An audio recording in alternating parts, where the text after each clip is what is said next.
Well, actually, before we had this facility, and we had missions every year, and whenever we had a mission, there will be a lot of patients that we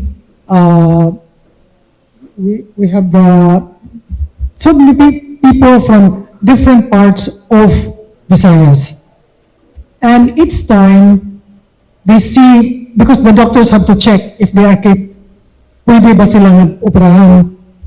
And then, at the end of the day, we will put the names of those that can be operated. And it was so heartbreaking to see so many parents cry when they don't see the names of the children.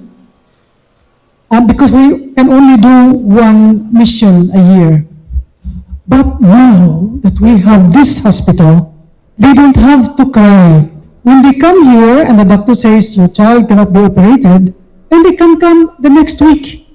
So they said now they are not worried that their children cannot be operated because of this facility that we have. So we need your help. Please, we need your help to spread the word that we have this facility. They can walk in here. They can walk in here. And we have doctors here available to check on them. So please, tell everyone. We do this first, the gala, concentrate on the gala, and then the pickleball after. Okay?